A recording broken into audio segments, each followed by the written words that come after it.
Greetings. Hello. Excuse me. What a wonderful way to start the stream.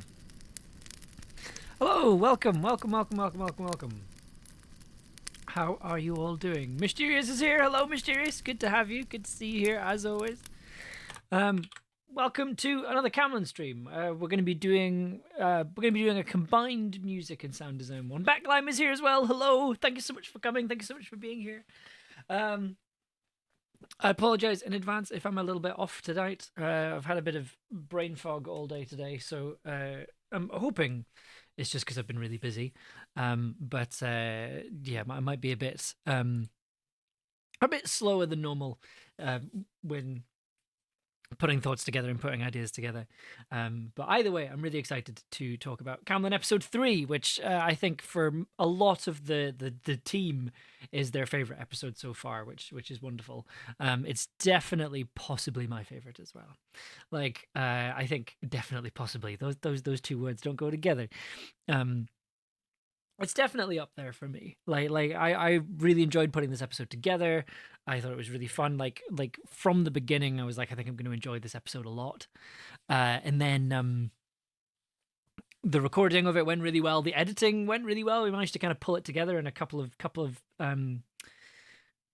drafts, which is very, very, very, very strange. Like this episode came together really, really easily, came together really quickly, and I'm excited to talk about it. There's not a lot of music to talk about with this one, admittedly. I mean, I'll fire over to the actual screen.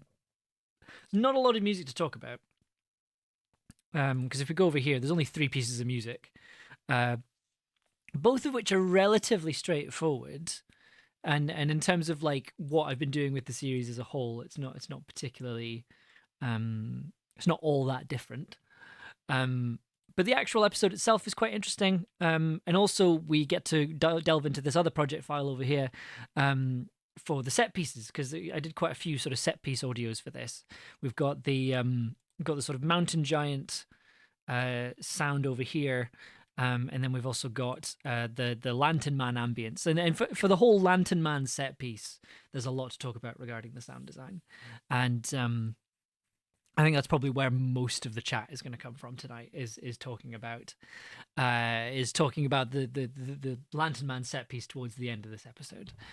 I'm not, again, like same as I've been doing with all these streams. I'm not going to play the episodes, just because I'm not going to play the episode just because it's half an hour or so, and we've got a lot to get through. But this is the Project Camlann file. It's big and scary and increasingly unwieldy, but this episode uses the entire project file. So because we've got the swarm up here, we've got 2 scenes with the swarm in it. We've got the radio stuff over here, and then we've got an entirely new creature as well. So it's all, you get to see the entire project file being used in this episode, and then also like all the way down here, I think most of these end up getting used at some point as well. So lots of exciting stuff to talk about, lots of exciting set pieces and things. So yeah, let's sort of talk about the opening. So the opening scene, it's treated slightly differently in that it's much more sort of during the day, and I think it's meant to be nighttime specifically, actually, I think, right? Yes, you've got that sort of nighttime ambience, I think. Yeah, that comes from my nature sound effect CD, and that's where this sort of came from. I think it's called Lunescape or something like that. It's just like wolves and birds and things. It's all kind of together, and it's a nice thing to throw underneath this scene here. Now, was this the episode where... No, it isn't. So we're at the stage now where we're getting to episodes where I'll have made a piece of music and it's not worked. And if anything, that's more interesting to talk about than the stuff that does work. But we're not quite there yet. At this point, everything's coming together and everything's working straight away. COVID Castle, hello, welcome. It is good to have you here.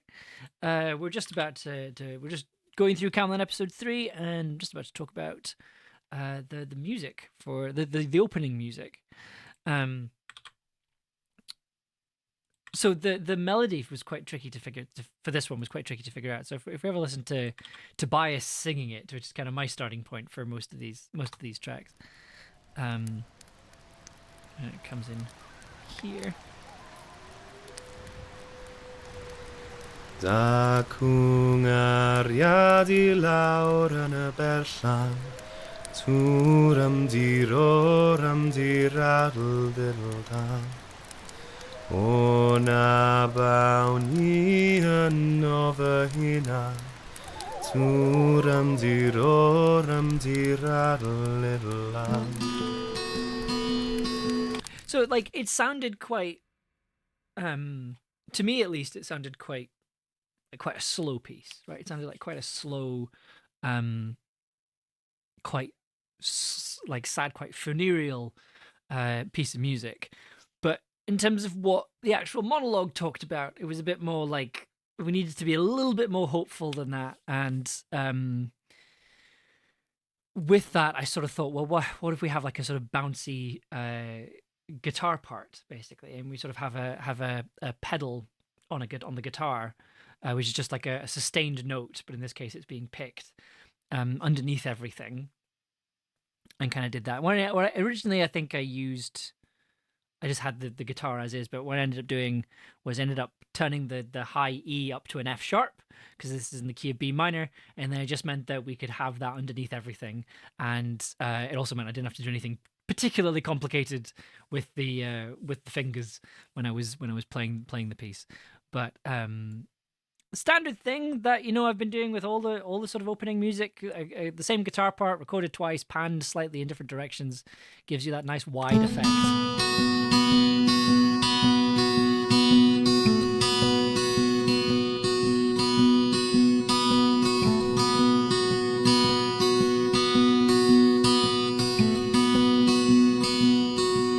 I did double this on the banjo, but I don't think it worked, as I think you'll hear later on when we bring this in. It didn't work because the banjo refuses to stay in tune.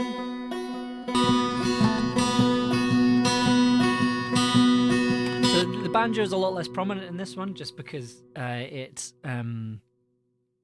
the banjo is less prominent just because it just wasn't quite working in this context for whatever reason. But what this does have, this is the first song I think in the whole soundtrack where I've used an acoustic. I've used an electric bass. I used a violin bass. So if you've ever seen Paul McCartney, you'll kind of playing bass. You'll know what bass I'm talking about. It's got a small body. It's hollow, so it's got a sort of acousticy kind of sound to it, which I really like. And this is actually the first track I used it on. I kind of wanted something that was a bit sort of double bass sounding, and that's what I ended up doing. So if I put this isolated down, this is what you get. And then of course I ran it through a slightly more distorted, but if I turn that off, it's very sort of P bass sound. Sort of almost hear the hollowness of it, which I really like. And there's a very sort of bouncy bass part that I probably should have recorded more than one take of.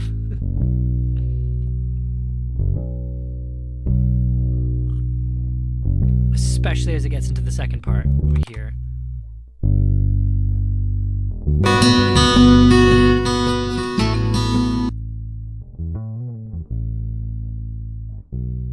It's more just kind of trying to fill in the space and keeping the movement up while also rooting it. This is the kind of bass part I would do when I was in bands, which is just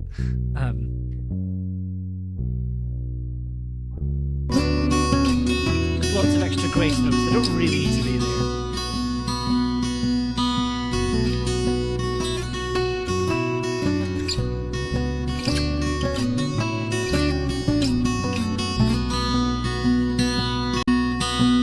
Obviously, because this is me, I've added in a Moog underneath as well. I don't know if it's just my speakers, but the bass is quite quiet. It is quite low in the mix. If I put the amp back on, you might be able to hear it a bit better.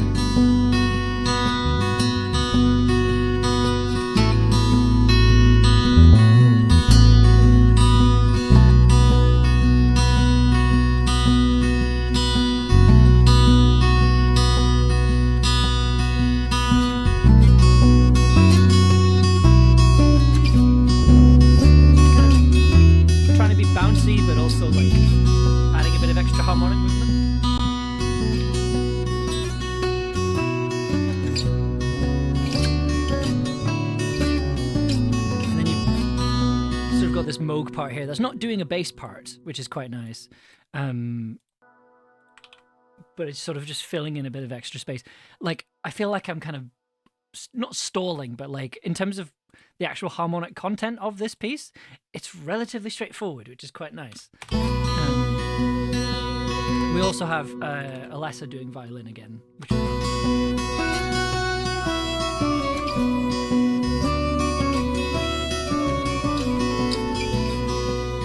Alessa added a lot of really small articulations that I really liked. Like,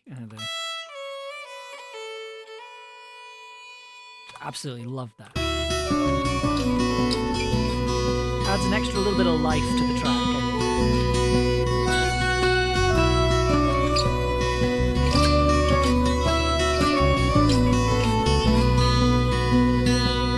I just love this bit here.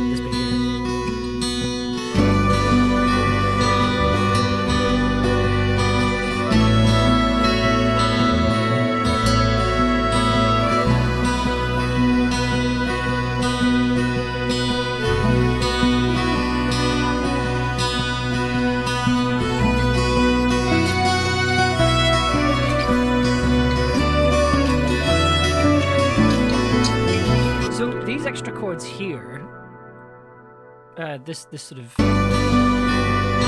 that came from the guitar parts, because this is the first, like, when it came to like coming up with like the additional sort of chord movement. Normally it tends to happen quite naturally, and in this case it was like, oh, there's an interesting movement here if we're in the key of B, where I can just add in extra bass notes. Oh, under bass notes under this pedal to create the chords that I was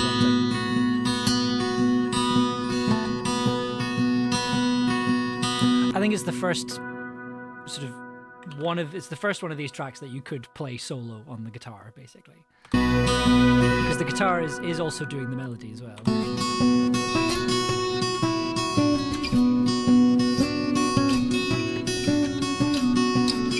And that's one guitar part.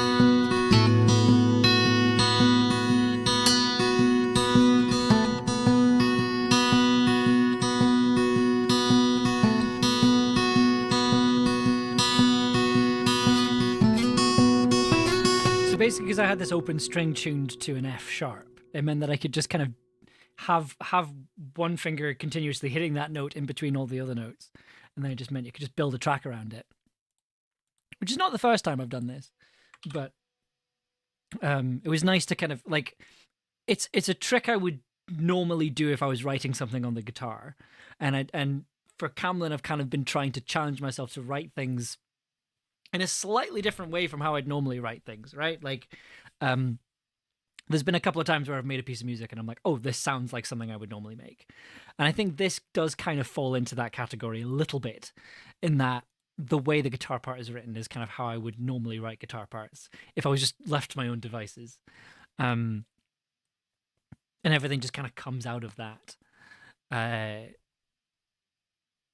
And yeah, even down to like the instrumentation. So we've got the chord kind of doubling up the violin part.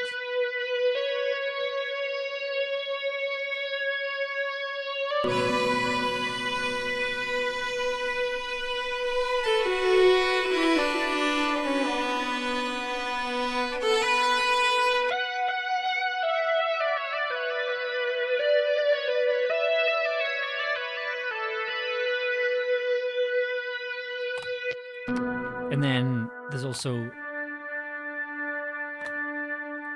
yeah, it's mostly just following, because there's also I've got the Fami synth here, which is a sort of flute sounding.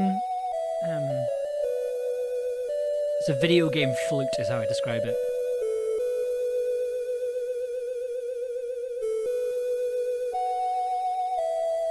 Which I've used on a lot of things. Again, I was trying not to use it, but I thought for this it worked.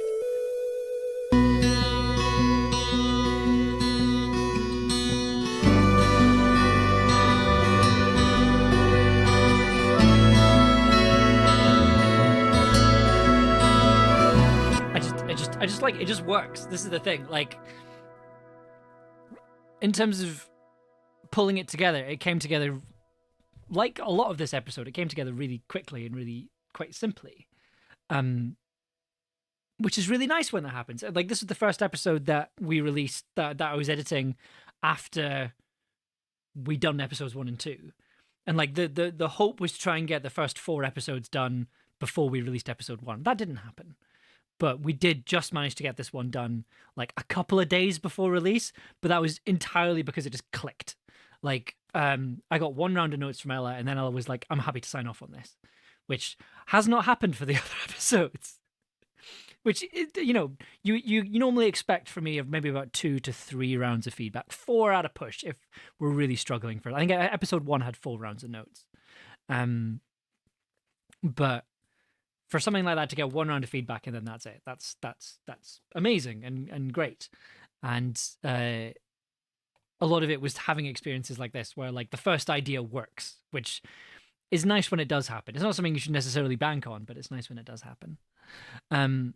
So this music gets reused at the end, and I think I might as well go over that now since we're here. So it gets used again at the end when Perry is fighting the Lantern Man. I'm going to talk about this piece of music because this piece of music I think is more interesting in terms of what it does with instrumentation and how the piece comes together and how it fits into the scene as well, which we'll talk about when we get there. Have you been previously familiar with any of the folk songs in the openings? Have you looked up any other versions of them for use as inspiration, or do you base your arrangement entirely on Tobias's singing? It's kind of all of them, really. I think it depends on what the melody is doing. It depends on what I need the monologue. Depends on what the monologue is doing and what I need to do with the monologue. But like, so for this one, I just used Tobias's singing. That just came together really quickly and it worked. But for episode 5, which I'm editing right now, the piece of music is a bit more difficult and a bit more and it needs to do something slightly different when it comes to interacting with the monologue. And so in that case, I've gone back and I've looked through, I've found other recordings, and I've sort of based my arrangement off those other arrangements as well. But then also on top of that, Ella, so after sending the episode through and going, oh man, I had a really hard time with this piece of music, Ella sent me a picture of the sheet music that she has a copy of, and she's like, I probably should have sent this to you before, shouldn't I? Yeah, that would have been helpful, but it's fine. It's fine. I've done my own. I looked at the sheet music and I decided that my interpretation was close enough. Although the timings are really weird. It's in 2/4, right? But the start of the bars, to me, they sound like upbeats or anticipations, but they're not. They're the start of the bar. It's tricky to try and wrap my head around, but we'll talk about that when we get there.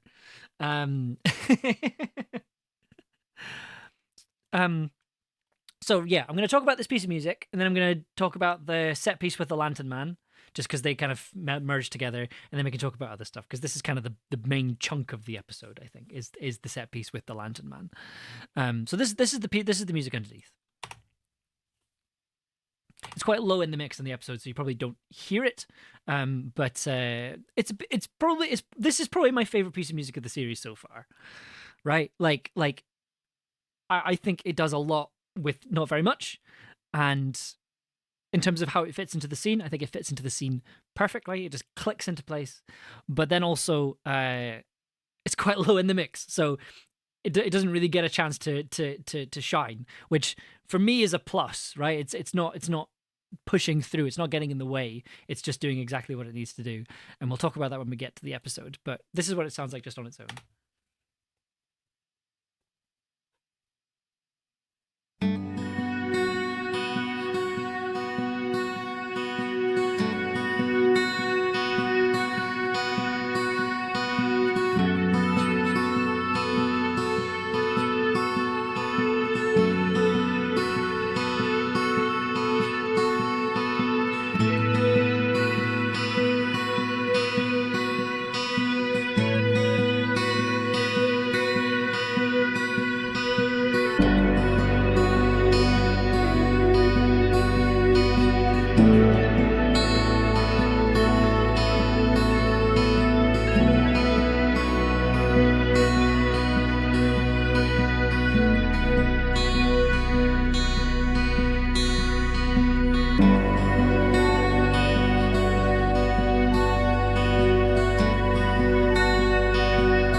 and then it fades out because basically what this does is this causes the massive synth to crash, which is unfortunate.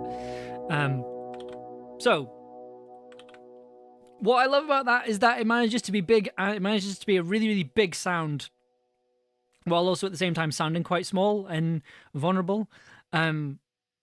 Which for a scene for Perry, which I think for Perry's big speech is appropriate, and I think that works really well. Like it, what I did was I sort of took the end of the piece of music at the beginning, so didn't take the folk melody. I took the extra kind of bit of harmony and the extra bit of chords at the end, and started that out as the guitar part. And it's slightly slower than the initial part. So the initial piece of music is I think 110, and this is 100, so it's slightly slower. But it started out with this guitar part.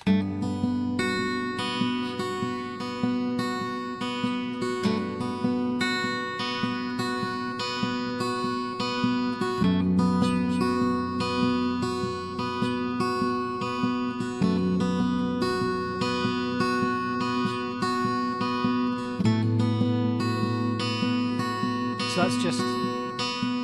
that's just me doing an ostinato, but then also just adding in bass notes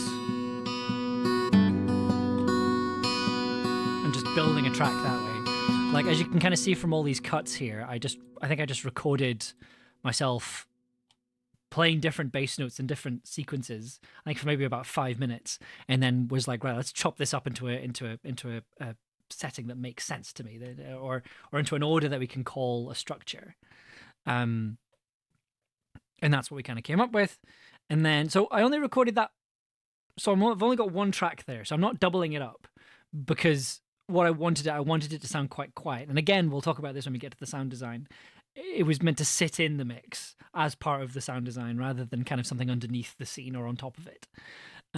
Which is something which I think this does really well. It's also why there's no violin on this track as well, because Alessa and I talked about it, but we were sort of like, this is too much for this scene. Like, it's just going to overpower everything. We didn't want that. So the first thing I did was I doubled up the guitar part on an electric guitar.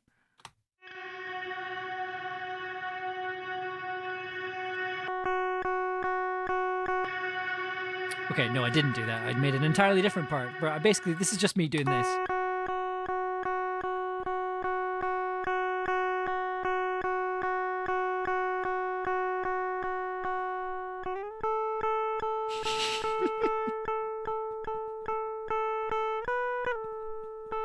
Masterful guitar part. If you put them together, it sounds particularly nice.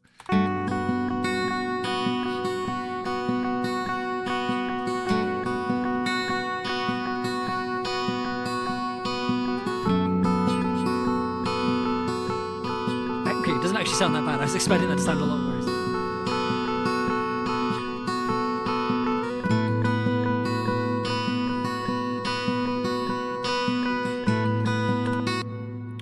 So it's syncopated, so it just adds a bit of extra. Already you've got a little bit of extra motion that wasn't there before. And I just ran it through this really big guitar patch. Like, it's got 2 reverbs, it's got 2 choruses, 2 compression gates on there as well. So it just means that, like, it's just really big and echoey and full of delay. Like, if you listen to it on its own, this big electric guitar pad sound.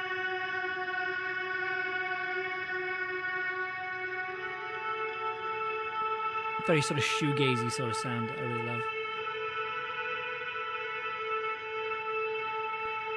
It's kind of quite organy, which is something that we'll come back to. And obviously, if you just have that with the guitar part.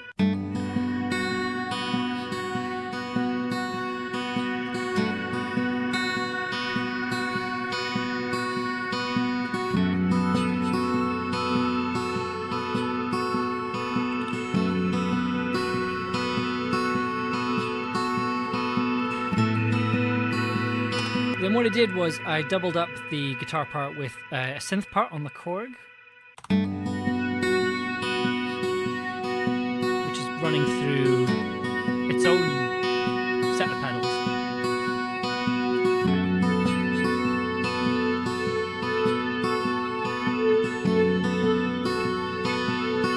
the thing is, if you have the electric guitar and the synth going together, it just blends beautifully straight away.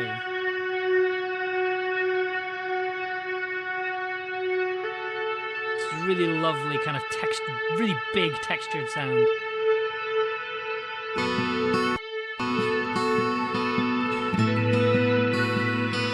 And that covers a lot of the high end of the mix, right? So it was very much just a case of, right, time to just add in a lower part here.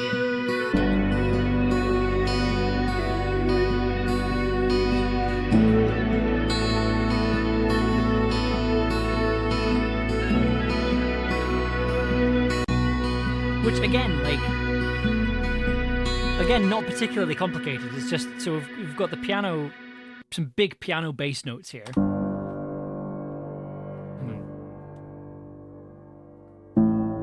Just building up, which is beautiful. It's a nice 4/5. Is that a 4/5/1? Probably not.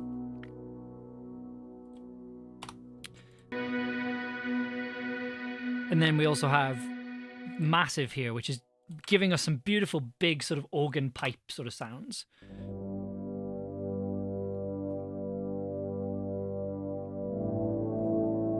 Beautiful organ sound. It's fantastic. Which, when you combine it with, the piano, and then also a synth, the Moog grandmother doing a beautiful analog, warm, fuzzy analog bass sound.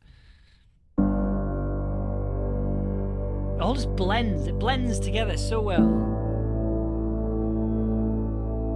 And then also, just for a little bit of added extra, we've also got a granulizer. It's quite subtle, but if you listen to it,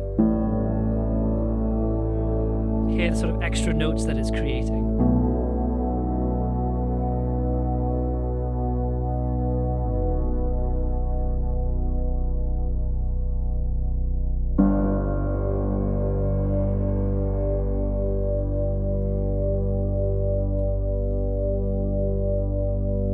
Going through the granulizer? Is there anything else? No, it's just the piano going through the granulizer. Amazing. What exactly is a granulizer? So I can give you a visual representation of what a granulizer is, right? So if I go to this part over here, which is a piano part, you'll probably be able to hear it better. So what it's doing, it's chopping up the audio, it's reversed, it's changing the speed of some of it. It's, I don't know why I'm pointing at the screen, you can't see that. But to give you a very, very simplified version of what it's doing,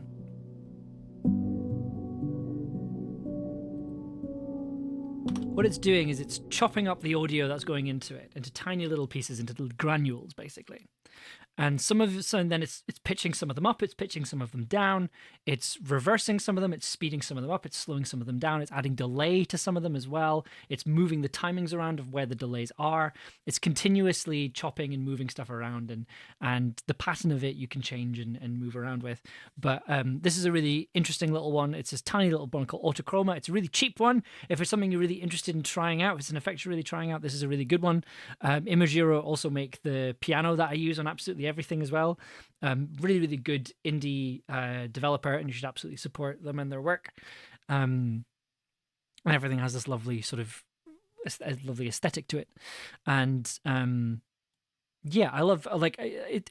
It's one of these things where you can spend a lot of time figuring out how it works, but most of the time you are just using it for an effect, and that's kind of what I'm using it for here. If I just solo this.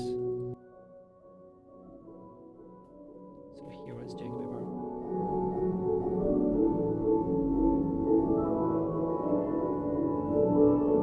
So you can sort of hearing it, you hear the little bits of audio that is chopped up and repeating some of them, reversing some other ones. And you can sort of see the pitch going up and down and the position of where these little granules are being played.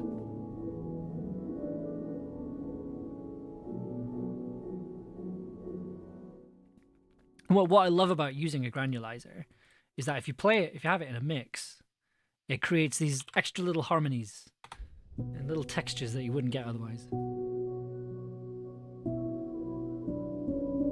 Just turn this up.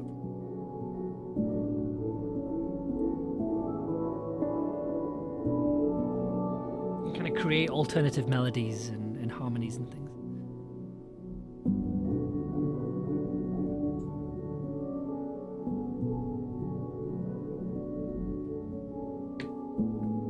Which, like, you know, if you have it at the same volume as everything else, it can get quite intrusive. But if it's quiet, you get some interesting little harmonies like here.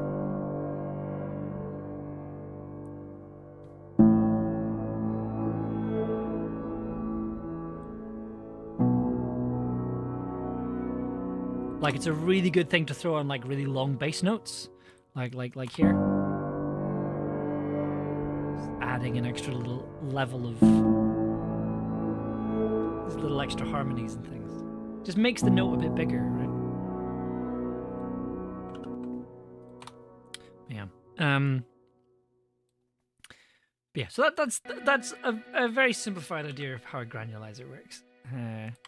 And yeah, I love using them for stuff like this, just to add for kind of really quiet ambient tracks. It's an extra way to add a little bit of randomness and a bit more kind of random texture to a track. There's another guitar part here. I don't quite remember what this is. Alright, so that's me doubling up the acoustic guitar part.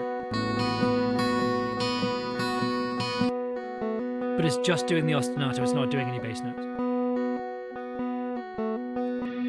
And then running that through the really big, all the effects pedals.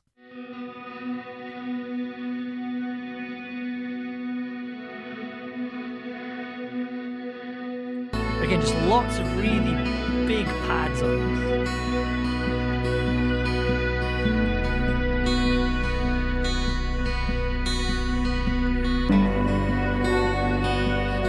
And then you've just got the... So I kind of used the orchestral instruments here to kind of add an extra melody to this.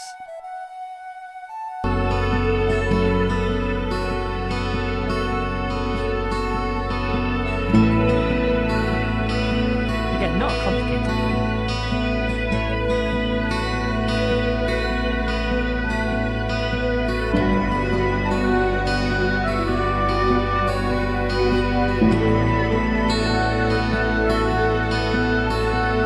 Nice dramatic slide on the Moog here, which I really love.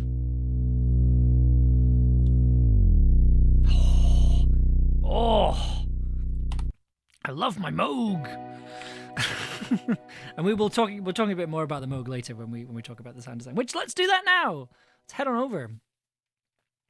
So in terms of like the things that happen in this episode, right? You've got giant standing up on top of a mountain.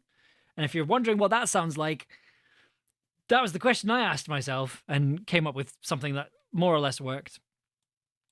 And then we've got the swarm over here. We've got another radio conversation, and then we have we've got the Lantern Man, which is the really exciting bit.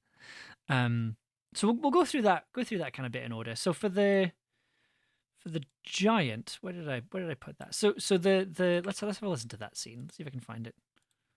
Young. I don't remember there being a mountain there before. There wasn't. No mountains that big anywhere in Britain. Then what? Did the mountain just stand up? Idris Gower, if I'm not mistaken. We're looking at Cadair Idris. In Gwynedd. That's almost 100 miles away. Which is why we can't see the actual mountain. But according to the story... Cadair. The original mountain is a chair. And what we thought was the mountain, Idris Gower is... a giant. Wow. Do you think he can see us? Honestly, I don't think it matters. To him, we're dust. And then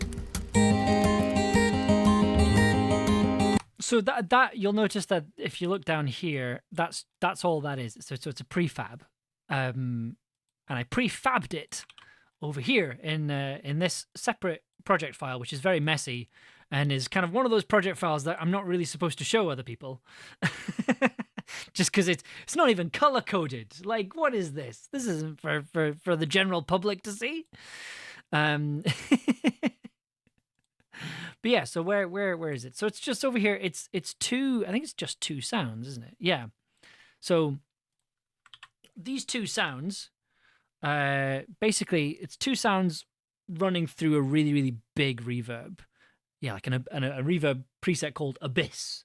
That's how big this reverb sound is. So if we turn that off, you can sort of hear what this sounds like in isolation. It's not really much, is it? Like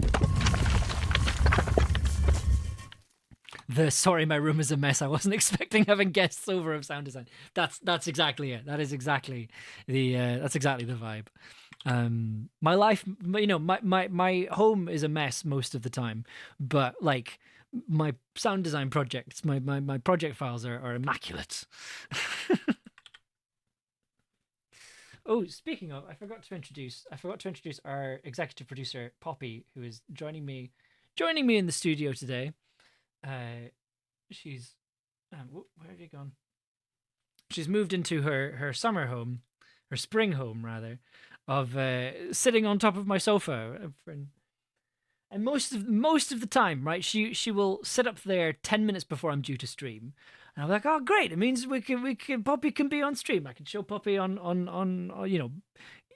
give the public the cat content that they're constantly demanding of me. And then as soon as I hit the begin stream button, she leaps off and goes somewhere else. So I'm glad that she's come back. So thank you, Poppy. Thank you for joining us. But anyway, so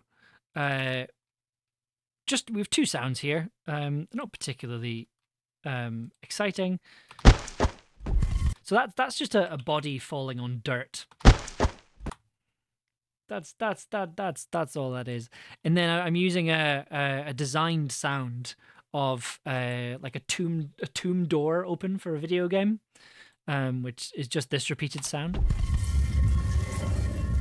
It's like a cinder block being drawn across concrete. And then all I've done is I've added the sound of some rocks in a cave, but I've pitched it down an octave. So if I bring this back to its normal sound, this is what it sounds like. So it's just like a debris sound, but knock that down an octave, it sounds like this. Just to try and make it sound a little bit heavier, I guess. And then adding the tomb sound. And then just adding all the reverb.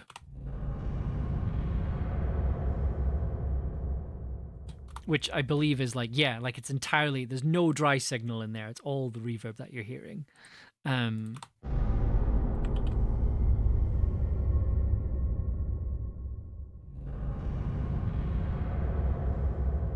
So it's not a perfect sound, but like it kind of the advantage I had with this scene is that it's described before you hear it, right? So it means that I have less work to do, which is always nice. Like there's some things in here in this show where the creature is not described. You just hear it, or you're just told this is what it is, but you're not told what it looks like, what it sounds, you're not told what it looks like, how it moves, anything like that. I have to make all that like from scratch, like I did with Lantern Man, for instance. So it's nice to have these moments where it's like, okay, the audience already knows what this is. I'm just kind of giving them the colored pens, as it were, so then they can fill in what it looks like. And that's kind of all this sound is. A giant. Wow. Do you think he can see us? Honestly, I don't think it matters. To him. So it's just this lovely little moment that I really like. Just something that's happening far off in the distance. and it's just a little bit of extra world building. There is also the swarm here, but it's very I quiet in should the mix. see this thing.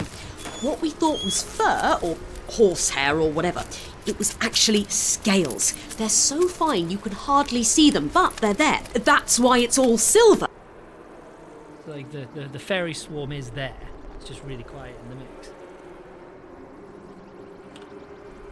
The closest comparison Again, I can just think of adding is a a little bit of extra freshwater world crocodile, building. transparent and thin like needles. And it's not remarked on in the dialogue, but it's I think it was in the script. Like it's like, well, we want to have this in the background, so it was kind of good to put that in.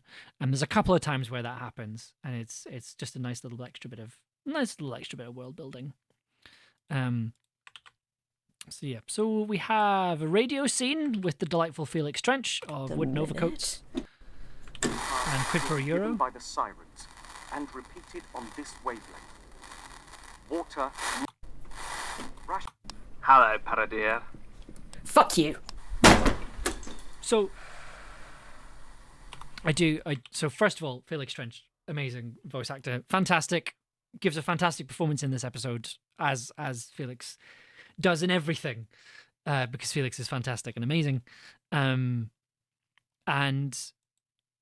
so this was remote recorded, and as a result of that, it means that the audio was very clean, and we kind of use that to our advantage, right? So when you've been hearing Gwaine, you've been hearing Gwaine through a walkie-talkie, and it's been quite kind of gnarly and quite sort of bit crushed.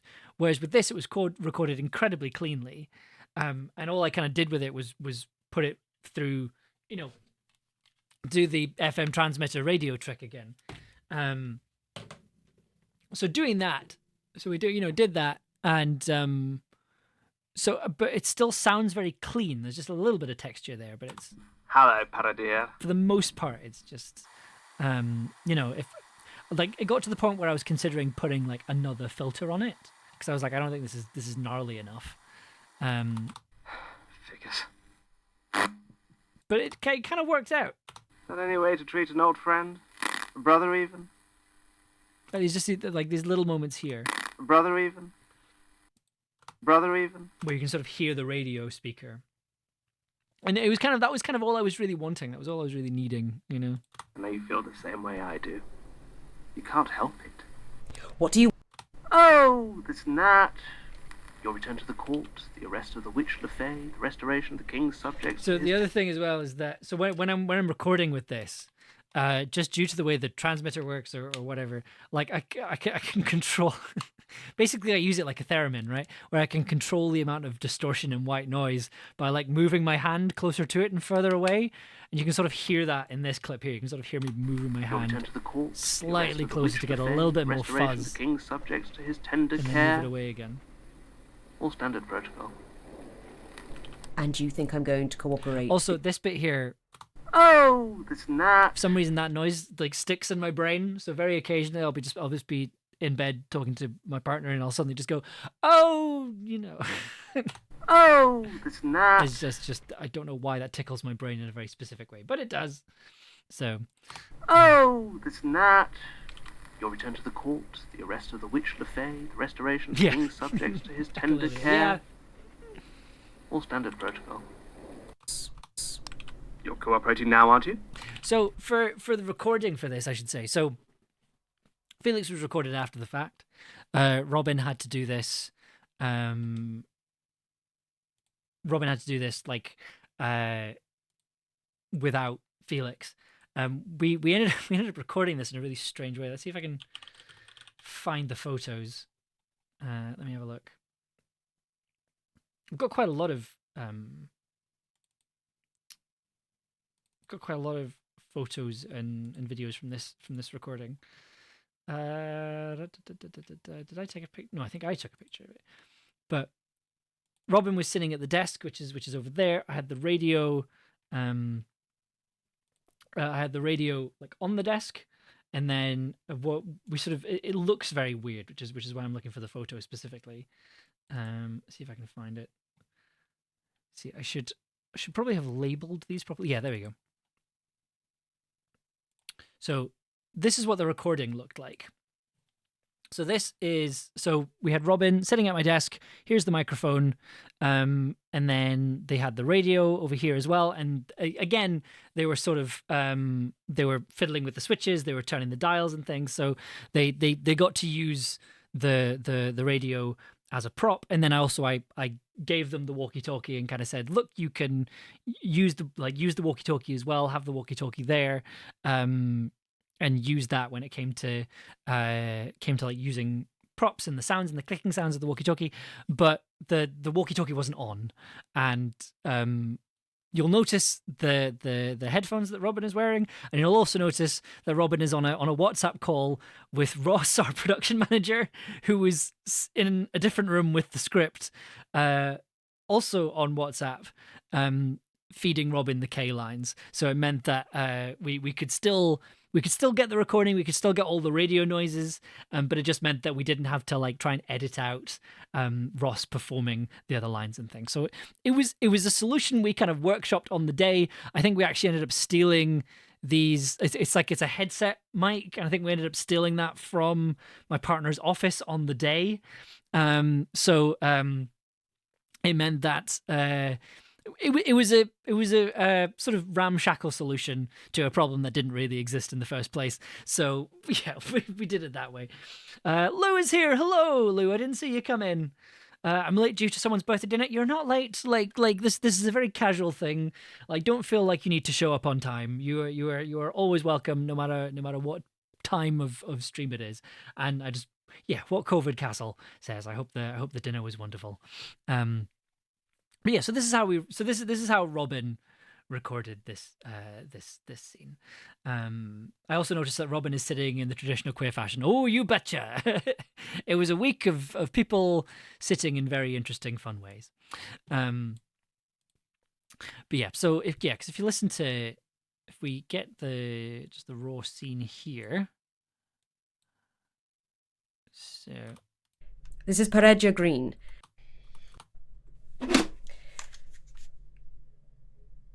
Hello? Is anybody out there? that's kind of. This is Peregia Green. I'm looking for any other survivors. Any other friendly survivors. We've got some supplies and we're open to trade or help if you need it. Fuck you. But it also means you get this wonderful thing Leave him out of this. Where you can sort of, it's quite quiet, but you can sort of hear breathing and effort noises and other things underneath Kay's lines, which we wouldn't have been able to get if we had either Ross using the walkie-talkie or we had somebody sitting in the room reading the lines. We very much wanted to capture Robin's reaction to what was being said, and the best way to do that was to make sure that the mic didn't pick up anyone else. So it meant that it was a workaround, and this, I think, something that I liked, something I realized about myself as a recording technician while recording Camlann is that, like, I'm good at improvising. Like, I'm kind of good at, like, well, let's hammer something together. And I think this is one of the things I love about audio drama recording, is that you can hammer together solutions really quickly, and they look silly, and I imagine they probably feel very silly, but they sound fantastic. Like I love stuff like that. And there's something else that we'll kind of do later on in this episode, and that kind of had a similar kind of effect. And there was a lot of stuff where we were like, let's play around with this and see if it works. I love a good janky rig. That was very much what this was. There was a lot of that during the week, and because we were working with one microphone and two slightly busted up music stands. They're busted up from having them in the back of the car for Middle Below live shows. So doing stuff like that is kind of one of the things I really enjoy about audio drama recording, podcast recording in general, but in particular for audio drama. This and Folklore had a lot of fun recording them because I was like, let's play around with stuff. Let's see what we can do. So yeah, that was a fun little workaround for this scene. Also, I just really love the way that Robin performs it, especially towards the end here. I am not your brother.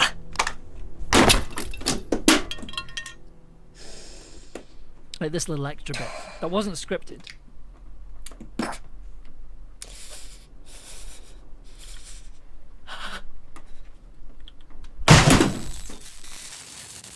So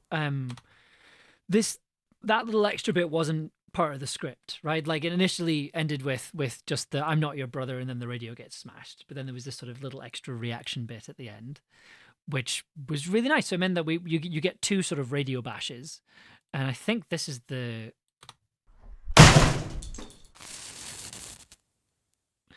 that's the radio sound that I ended up stealing and using in All My Friends Are Turning Into Stars, which if you were here on Monday, that's where this comes from. Wait, there's a sound missing. Yeah, so there's an electromagnetic field here giving the sound of like the speaker blowing out. And then you've got there's the sound that Robin made, which is just smacking the walkie-talkie off the top of the radio. And then also you've got these sounds here, which let's find out what these are, shall we? So there's a piano being hit by something. We have a metallic bin latch, which I believe I recorded by the looks of it. And then metal sheets being hit with a sledgehammer. So if you stick those three together, and then what I added, a match being lit. Just this idea that the match being lit is this kind of like, as like the sort of fizzling sort of sound of like capacitors kind of exploding. And then adding the sort of EMF on top of that just meant that you got like the sort of full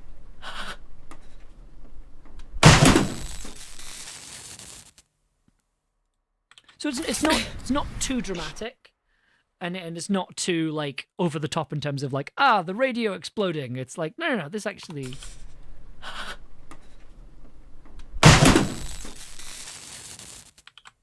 that's kind of it's a nice sort of subtle sound, and I think the EMF at the end really sort of sells it. I think, right? Like it's if you take that out, it doesn't quite tie it together. Whereas if you have the EMF, it just has a nice sound that carries it through to the match being lit, and then it just sort of ties the whole thing together. The most fun part about sound design is not about being true to life as it is about being true to emotion or sensation. Yeah, I think the phrase that I've always been told is you want to go for reality and not realism. So I think that's generally a good metric to go on. Is that like you're not trying to make everything sound like it would in real life, because the fact of the matter is that like nothing you hear in an audio drama or on television or in documentaries is not how it actually sounds, but the way you hear things is gonna differ depending on the emotions that you're experiencing while you're hearing a sound. You know, it's not there isn't like an objective, this is what it sounds like, you know? Like everyone, like sounds carry emotional data in them. And that emotional data is unique to every individual person, right? Like the idea of a match being lit, that can have any number of different connotations. You're not, and I think part of sound design is tapping into that idea, right? And so yeah, reality and not realism. Like realism is boring, right? Like if you wanted realism, just go outside, you know? Like, does it sound the way I want to feel when I hear that sound? Exactly. That's exactly it. Nailed it on the head. Okay, so where are we going next? Mostly with my stuff, the feeling is ill. Yeah, no, I understand that. For me, the oh, maybe a bit disgusted. Yeah, no, that's fair. I think that's just sound design in general, right? I think mostly with my stuff, the feeling is sad. Maybe. Who knows? I don't wish to pigeonhole myself. Okay, so let's talk about this We've got a fence to build, right? swarm bit here.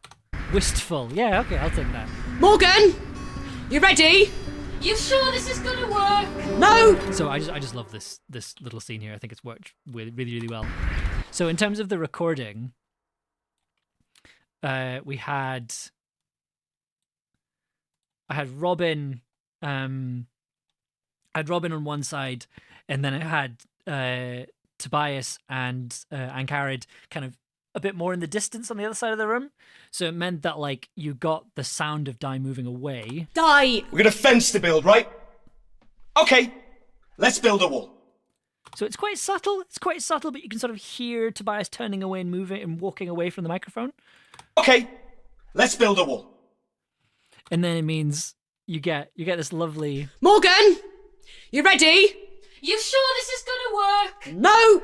Which I just love that. I just think this is really fun. And then if you add everything else to it. Morgan, you ready? You sure this is gonna work? No. Just with the wind, it just adds a lovely extra bit of texture. I just love. You sure this is gonna work?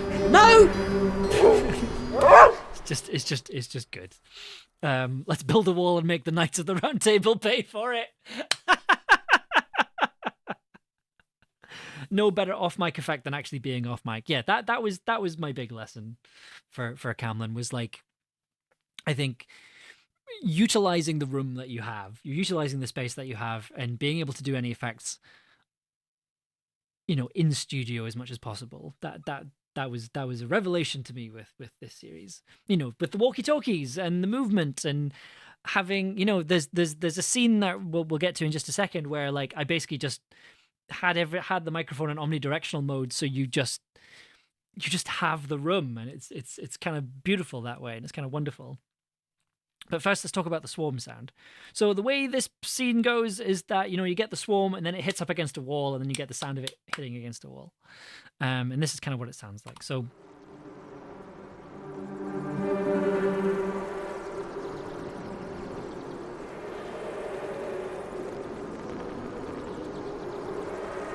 And then the fence goes up.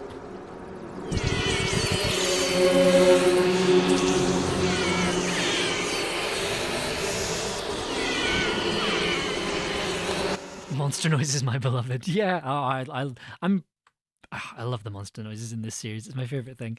So we talked a little bit about where this came from last time. So it's some bees, it's some bats, it's some birds, and then it's also some sort of vinyl noise underneath there just to give it a little bit of electricity. And then that's all being run through nothing, apparently. There, it's being run through the granulizer, the same granulizer that we use. Bees, bats, birds, and vinyl. Vinyl with a silent B. Quite a quick one. So if I turn this off.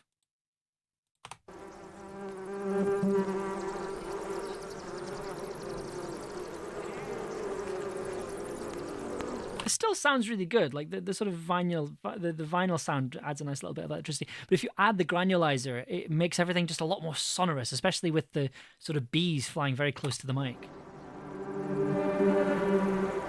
It's a very strange sound, which gives it that sort of magical quality. So the sounds of granulizer, my new best friend. Yeah, my new BFF. Hell yeah.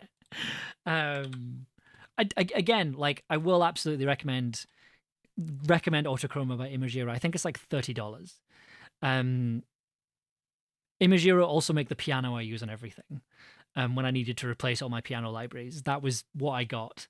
And basically, I got the Imagiro's piano plugin because they were doing a thing where it's like any money that I get from the sales of this piano plugin or from this time period, over this set amount of time, I'm going to donate the money to trans charities. So it means you're getting a good thing from a good person. You're supporting indie developers. You're supporting good causes. Like Imagiro is great. Go get all their stuff. Go support them. They're fantastic. They also make really good music as well. Like they are a musician as well. and they make good stuff. But if I play this with this playing, you can sort of see what the audio is doing. It's playing it forwards and backwards at the same time.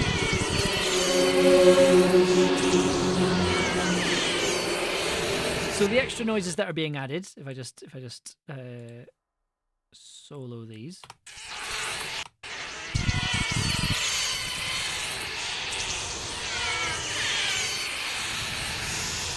So this is two sounds. The first one is an otter. Sorry, I'll turn the granulizer off. Oh, sorry, two otters, I beg your pardon.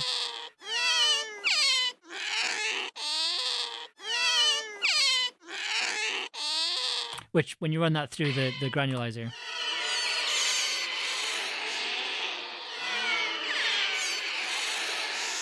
sounds a lot more like, it sounds like Screaming Fae, which is exactly what we're going for. Like, it's, the granulizer does a wonderful thing where it sounds like, you know, there's two otters here at this point, right? There's two otters moaning. But if you add the granulizer, it sounds like many otters.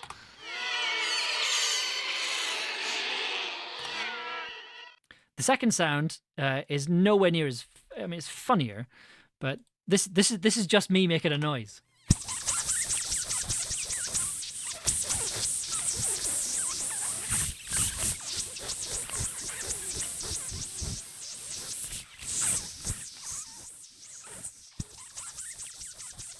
That's just me. That's just me going. I can't even remember how I did it. Just that kind of sound. It sounds like many otters.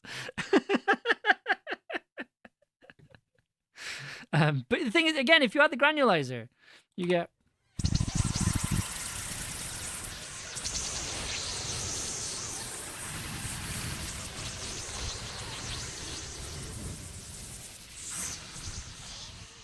It sounds like many ambers sucking on their mouths, like, and then if you put that with the,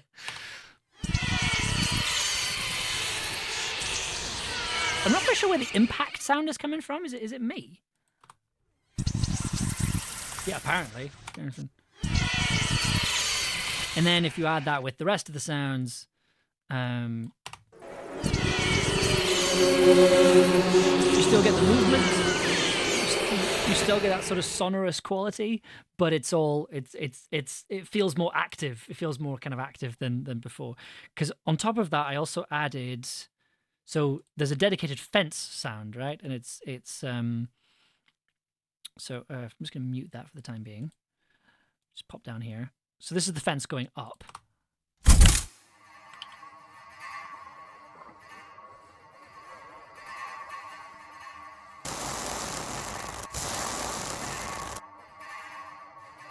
So again, this is very simple. So it's the sound of a camera shutter. Is it doing anything else? No, it's just a camera shutter running through. It's doing some sort of reverb thing. What on earth? And then what I have here is I have the sound of some overhead power lines. But I've pitched it up an octave. If I just bring that back to where it was before.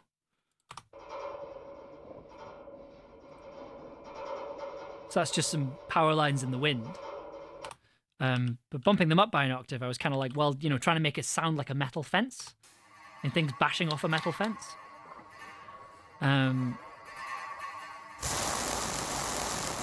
Yeah, and then also I added this sound here, which is a hot knife being placed on some dry ice, on a block of dry ice. This kind of sizzle sound, and then just if you put all these sounds together, so you've got your fence sound, and then if I come up here, you've got the swarm.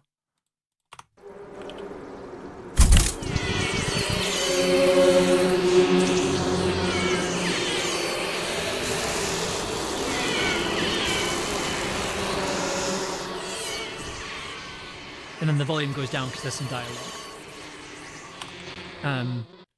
And yeah, there you go. That's your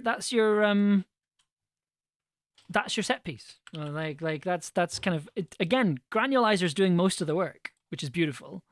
But in terms of like what I did with the actual sounds, it was mostly again, the simple tricks are the best, right? You know, just mostly taking animal sounds, slowing them down, speeding them up. In fact, I didn't even do that for this. Like these haven't been edited in any way. Like these are just recordings of different animals, and then throw them together, run them all through the same effect so they sound together. Made a slightly uncomfortable mouth noise, which, you know, that's my thing. That's what I do. And then you have a set piece, and then run it through and then you do this. You do your kind of physical sound design of what the sound is, what the creature is reacting against, and then you have your set piece. It's actually working! Good job. It's not going to cover everything, but it should at least do something about the gentry. It's a hell of a lot more than what we had before. Perry. And then, of course, you've got like another like little bit of textures is just having Gullert constantly barking at this swarm that's happening. It makes it exist more in the world of the story, and then it just ties the scene together. Like Gellert ties this scene together in a really lovely way, which I really like. I'm having so much fun with Gullert, like in this series, like putting Gullert, all the sounds for Gullert together has been like a lot of fun. I've lost Gullert's bell, which I'm really bothered by. Like clearly, because I tidied my desk the other day, and clearly I've put it somewhere and I've forgotten where it is. And like on the one hand, it's concerning because I need it for sound design stuff for Gellert, but also it's a bell that a friend got me from Switzerland when I was like 16. So it's like I should probably have that, you know? So I need to basically have a day where I tidy my desk again, specifically looking for Gell's bell, which I'm now calling it the Gell bell. But yeah, it'll be somewhere. I'll put it down somewhere and I've just forgotten about it, or it's fallen behind a keyboard or something like that. Worst case scenario, it's on the floor somewhere. Like, it's fine. I will find it again. But yeah. Okay, so we're going to talk about the big set piece of the episode, which is, of course, the Lantern Man. So for the start of this scene, everyone's having dinner, right? And there's a few scenes in the series where everyone's sitting in the kitchen having some food, and I absolutely love all these scenes. In terms of how we recorded it, it was very, very simple. Again, had the microphone in the center of the room, and I was like, if you're standing in front of the microphone, you're sitting at the table. If you're not, you know, in this case, it was Ankarad. Ankarad was sort of walking walking sort of around the microphone for her lines. So it just meant that like it meant that there was this it feels like movement, right? Like if you listen to the scene. The only good thing about this cottage is the fact we get hot meals now. I feel like I'm in the lap of luxury. I want to check our stocks again in the morning. I think Abubach got into the stores in the studio before we finished the fence. The great fence which we are celebrating tonight by not worrying. You're not worrying. Get on my level, Peredir. You can take one night off. See? Even Gellert agrees. Gellert wants food. But you may have a point. Sorry, it's just been a long day. It's okay. You're worried, not angry. Now, please sit down. Okay. So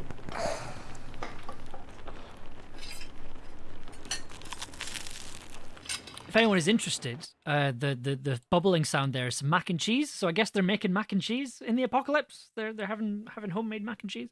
Of luxury. This lovely bubbling sound I recorded.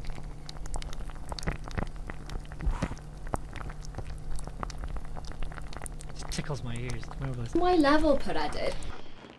And then we have Lantern Man, a light boy.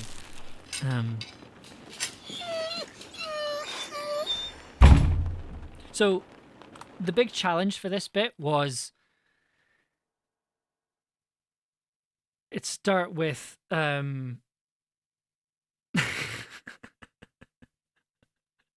It starts with like knocking, and the knocking has to get more malicious and more threatening.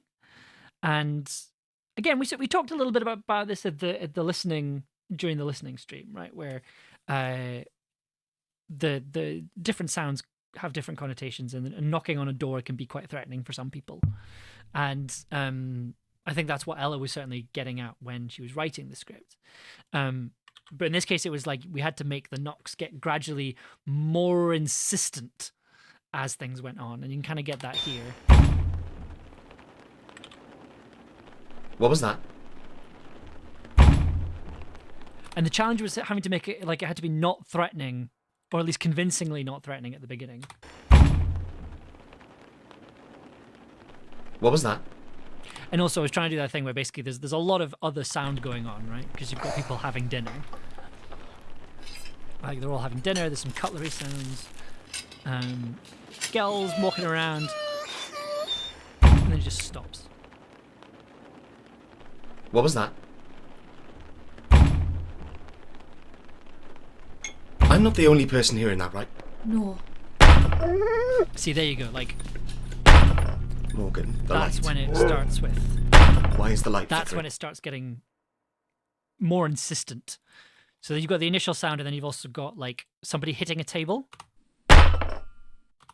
So you get that little ding, that little resonant sound of like cutlery rattling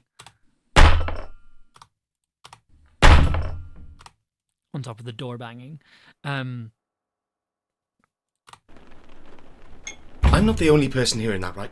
No. Such a Welsh no. So also as well, just a little bit of like. I'm not the only person hearing that, right?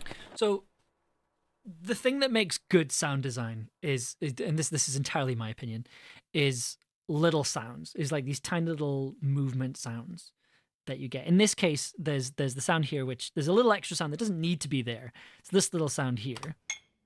It's just a cup, like a glass clink, right? And it's just there.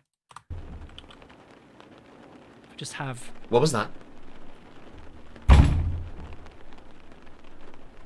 I'm not the only person hearing that, right? See, it just gives a little bit of extra movement and a little bit more extra texture, and it makes sort of gives the characters limbs, you know, and it's this tiny little extra sound. I'm not the only person hearing that, right? Like it's people putting stuff down. It's people kind of it's this suggestion of movement, and it's just this one little sound that does that. And I think really good sound design has these little tiny additions to it. I'm just remembering you and Ollie covered in jelly and microwave dinner to elbows. Yeah, that was not fun for either of us. Thing is, we were only given half a script as well. So, and then Ollie was just like, "Now we'll just get to the end of the script and then free jazz." I'm like, oh, I was so covered. I was up to my arms in jelly. It was disgusting. Anyway, Ollie Morris and I were roped into doing some live Foley for a live audio drama show that was chaotic. We had a whole table of stuff, and it was somewhat chaotic. Malicious knocking is anytime somebody knocks on the door when my parents are out and I'm home alone. Yeah, I know that feeling very well. I mean, to be fair, me and my partner get it when anyone knocks on our door, because we're just like, well, we're both here. Like, what? The last man on Earth sat alone in a room. There was a knock at the door. It's very Twilight Zone, isn't it? It's a very Twilight Zone idea. Okay, so let's talk our way through this plan of action here. So this is another thing. I've been using Gel to make upsetting scenes much more upsetting. It's great. Having a dog in a scene is great because you can just you can lead the tone so much more if there's an animal in the room, right? Because the thing is, right, there is no actor, right? You don't need to give any directions. You can just find the sound that you want and put it in there. So, like, I think we put growling later on, and it's just like, yeah, Gel's freaked out, and that's just an extra little thing you get to put in the sound design. I'm not saying put animals in your audio drama, right? Because it's so much extra work. Like, so I'm in the process of editing episode 5 right now. I did the whole edit. And then I realized I'd forgotten to put Gel in the entire episode. And then I had to go back and do the whole episode again, but with Geller in it. So I would not recommend putting animals in your audio drama, but if you are going to put them in there, they're really good for sound design. Morgan, the light. Why is the light flickering? I don't know. Perry? There's a light outside too. What? There you go. Where? There's someone out there. More threat. More threat. Thank you, Gellert. Some of us are trying to get some sleep out of here doing that thing. There's a cat in mine, but it's fine. He largely speaks English. Yeah, I've done that before. Yeah, like for cats, I think it's like I was very lucky with Middle Below to find a voice actor who also did cat noises, which is handy for the whole series. Wooden Overcoats has Madeline, which is also delightful. That's a delightful character in that. So if you can get a human person to do the animal noises, even better. Morgan, the light. There's also light flickering, which is just always an unsettling sound in an audio drama, right? Lights flickering, awful sound. I love using them, but just always scary, right? Just always a scary thing. And that's just a fluorescent light bulb flickering. Oh, it's delightful. Delightful. I don't sound. know. Perry? There's a light outside too. What? Where? And then just to sort of, so the thing that happens with this part of the episode, with this episode, what I wanted to do was like, we're gonna go full. I described it as David Lynch sound design, right? Where it's like the line between what's sound design, what's music, what's actually in the scene, what's not, what's diegetic, what's non-diegetic.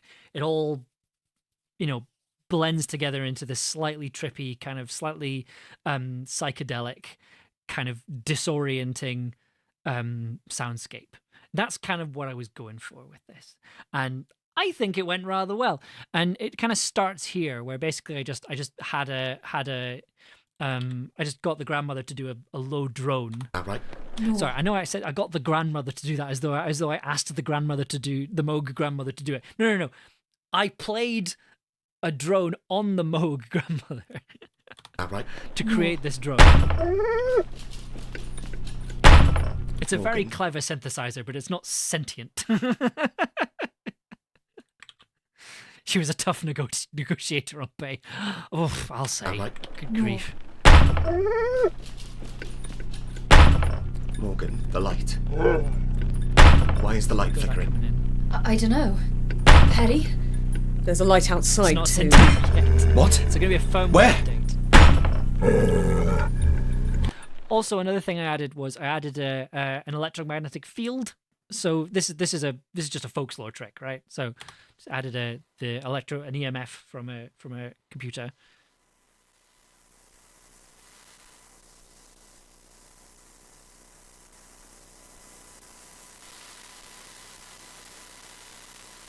Delightful sound. And then if you just add that with the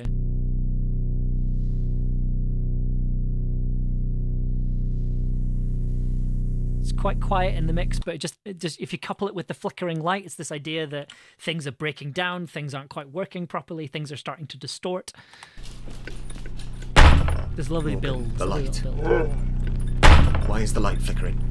I don't know. Perry? Also, the actors are just doing an amazing job in this scene as well. Perry? There's a light outside too. What? Where? There's someone out there. We should let them in. All right. Don't knock the door down. Don't. Again, we had Tobias moving away from the microphone, so I mean you got that sense of movement in space. We should let them in. All right. Don't knock the door down. Yeah, so the mic's on. Is it on omnidirectional mode? Did I put it on that? Oh no, it's on cardioid. My goodness. Okay, is it supposed to be doing that? Apparently. Let them in. All right. Don't knock the door down. Di, don't open that door. There could Oh, be I know some... what that is. So we recorded this slightly differently. So rather than having the microphone in the middle of the room with the two music stands here, kind of facing that way, we had the actors either side.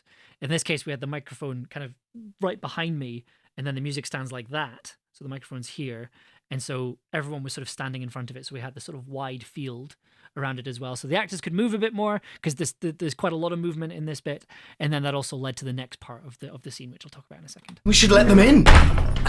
All right. Don't knock the door down. Di, don't open that door. There could be someone hurt out there. It could need our help. Whatever it is, it's not human. How do you know that? Look! Ooh, that sound.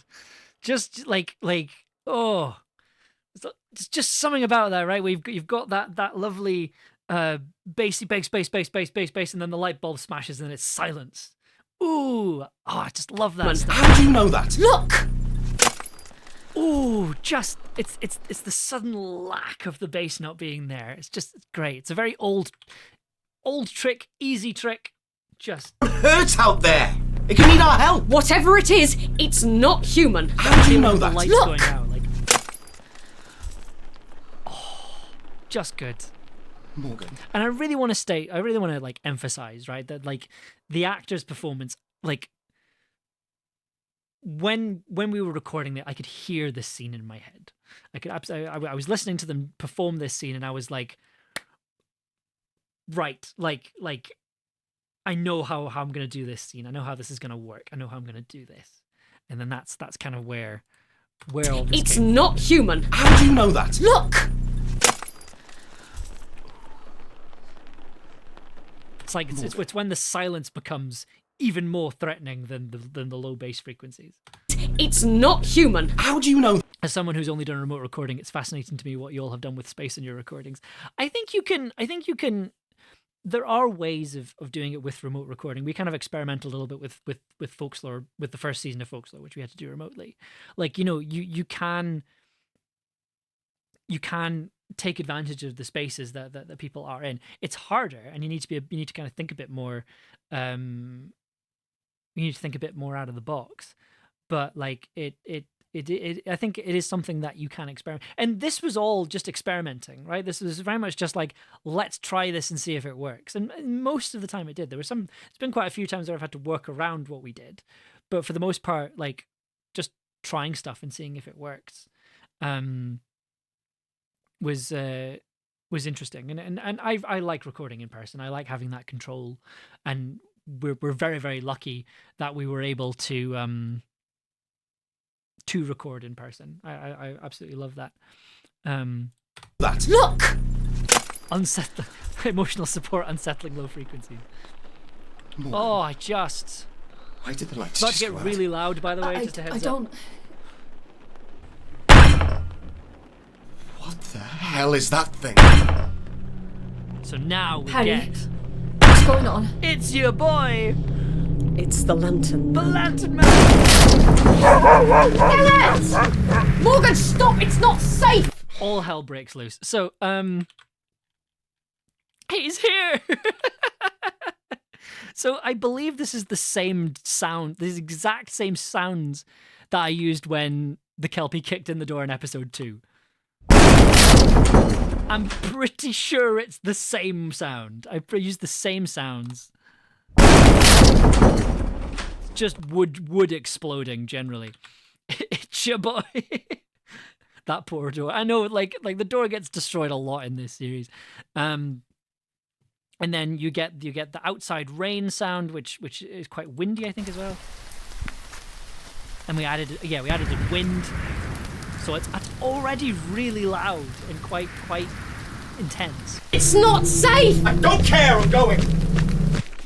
Do they keep having to put up new doors? Okay, so in episode 2, it's a different room that gets knocked down. It's the studio. This is the actual kitchen.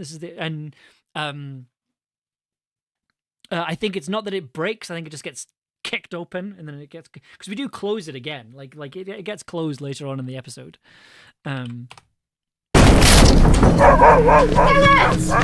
Morgan, Morgan, stop! It's not safe! And again, you get that movement right away. Gellert! Morgan, stop! It's not safe! Guy, what are you doing? I'm not letting her go out there alone. It's not safe! I don't care, I'm going. R.I.P. Ellis Nan's door.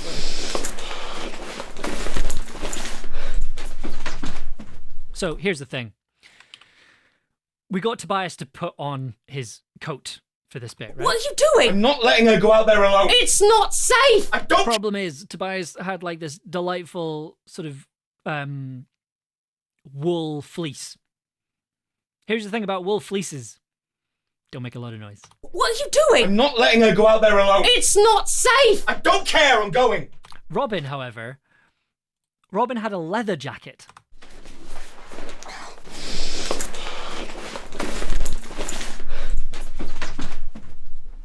You can guess which one I preferred. Wonderful, wonderful, wonderful. So what I ended up adding to that was I don't care, I'm going. it was just some slightly ploddy footsteps. I didn't record those, did I? No. Oh, they're sped up. That's why they sound a bit wibbly.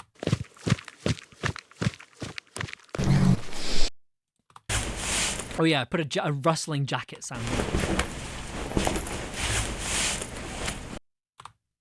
I do actually have better jacket sounds now because of my delightful movement pack that I got. Let's see if I can find it. Got like I've got so many good sounds now that I didn't get to use. It makes me sad. I could have used all these sounds. If I put in jacket. Oh, listen to how clean that is.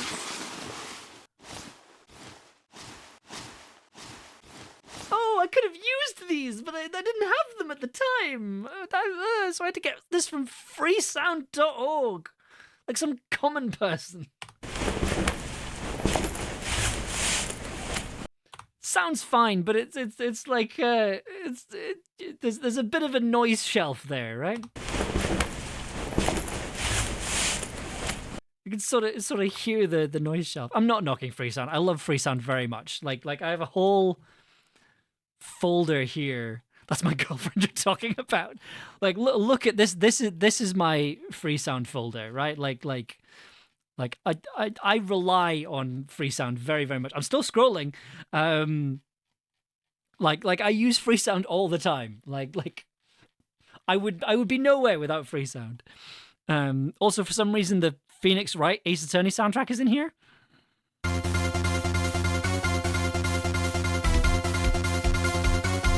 Why is that?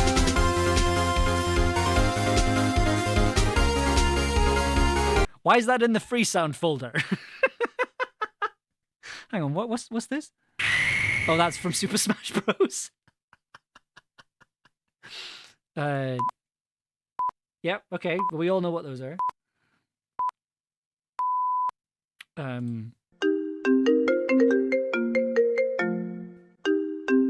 Yep.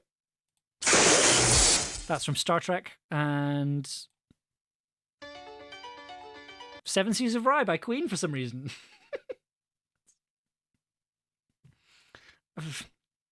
I think the Ace Attorney soundtrack should be in the next episode of Camlann. Look, do not get me started on this conversation. Also, maybe the smash noise. I will. Okay, I'll tell you what. I'll make you a deal. I will try and fit the smash noise in somewhere. Okay, I'm not going to tell you where until afterwards, but I will try and get it into the series somewhere. Don't tell Ella. I will try and fit this in somewhere. Look, if I can fit a reference to feet into my episode of the Magnus Protocol, I can absolutely fit a Super Smash Bros. Bat sound into Camlann. We can absolutely do that. Anyway, this was Sonata from somewhere. Okay, that's weird. Anyway, all the rest of this is from Freesound. We won't tell Ella unless she watches this. Hi, Ella, if you're watching. I'm joking, maybe. Okay. I don't care, I'm going.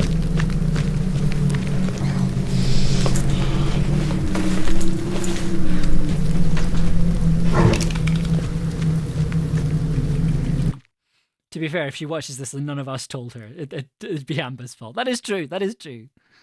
Damn curses for having such a supportive director and producer. Okay, so this sound here is the sound of a gun being picked up off a table. Just to kind of emphasize the sound of Perry's crossbow being picked up. Again, I have a whole folder now there's a whole pack I got called weapons. You'll notice there's a folder here called Beefy Impacts. That wasn't me. Do I have crossbow? So, thing is, right? Crossbow loading sounds in this pack, great. The actual crossbow firing sounds, not as good as the ones we made for Camlann, which is nice to hear. Anyway, so we kind of had this.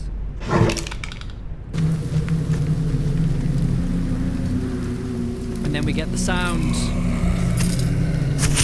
of the Lantern Man.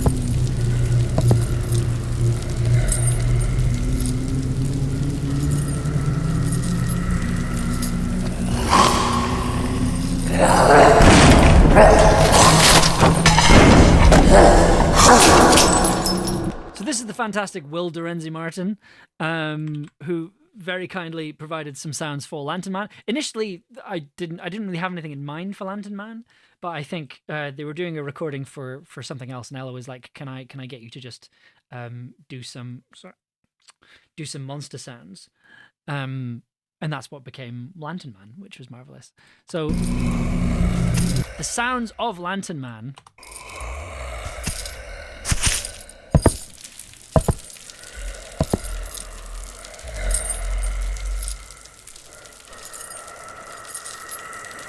So the first thing is that the Will's vocals have been pitched down 3 semitones just to make them sound slightly like inhuman. I added in some rain dripping on concrete to kind of give this idea that like the Lantern Man is just dripping water from being in the rain. So you get that delightful sound. And there's these big footsteps.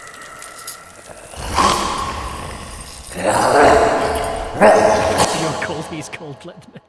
And then also, of course, you've got a delightful chain here, which is lined up to with the footsteps as much as possible. But for the most part, I'm just letting the chain kind of do its thing. And then you get these destruction sounds.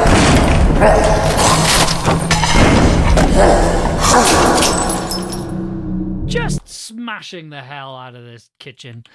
And then we get a little bit of a break.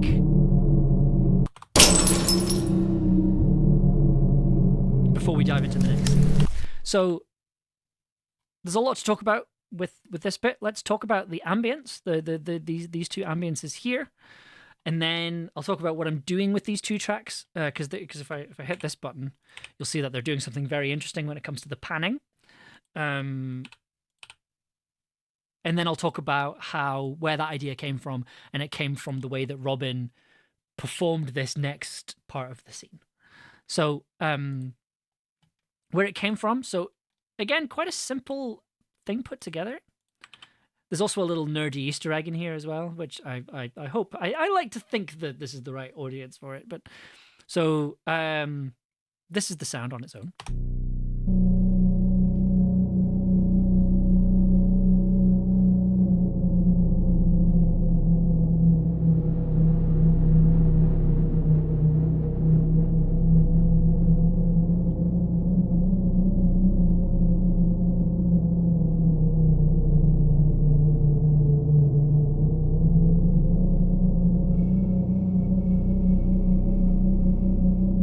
So like there's a little bit of variation kind of in these two bits.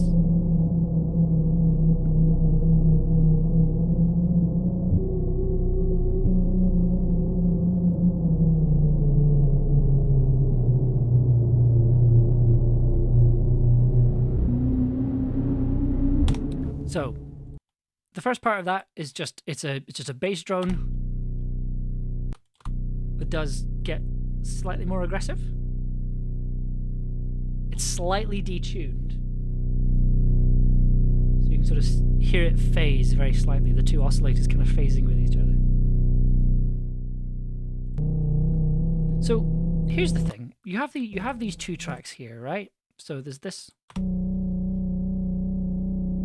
it is the Moog.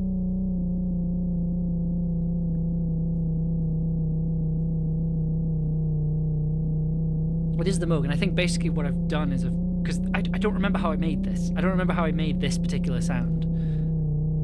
I think basically I've got the.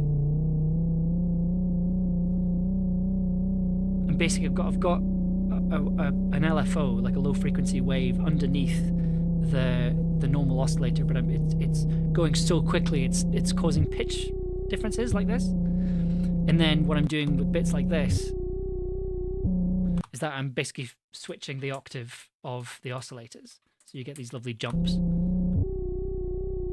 these kind of lovely whiny sounds, sort of moans almost, especially when you get to hear it.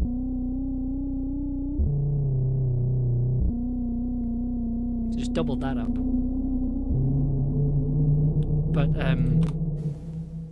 But this one's just running through a reverb, a really big reverb here. This is a free reverb, so it's a very simple one, just running through a hole. And then you've got these two little variation sounds, right? And the more diligent of you will have read the file name, and you'll have seen where it's come from. So this started out as a joke between me and Ella, and then it got to the stage where it's like I kind of have to put it in now. So if you've ever watched the opening of, let me just bring it up real quick.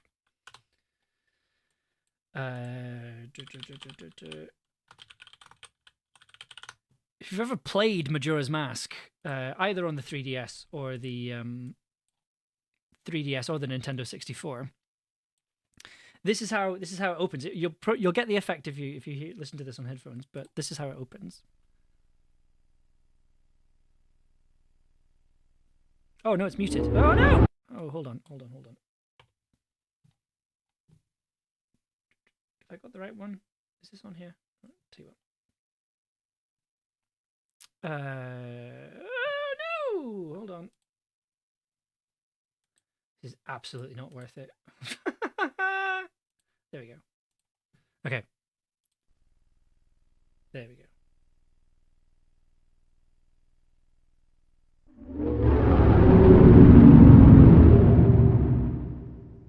That's the sound.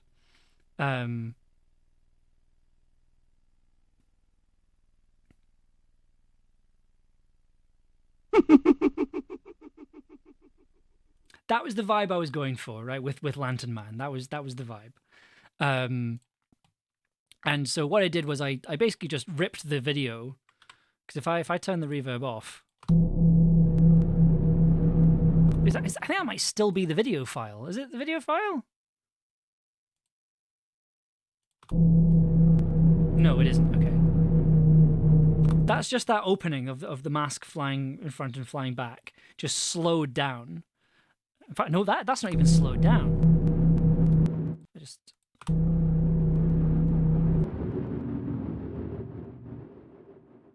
It is going through the granulizer though.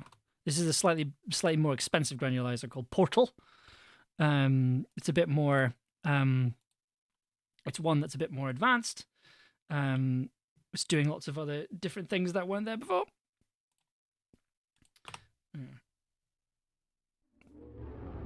So it's just that sound. And then the other sound is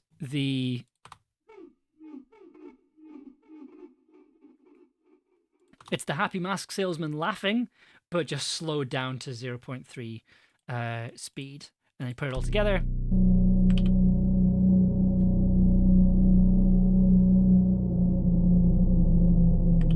And you get the Lantern Man ambience.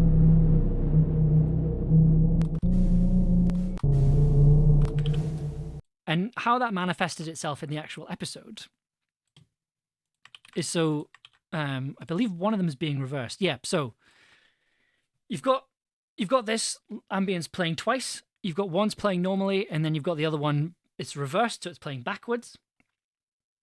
So you've got these two tracks here.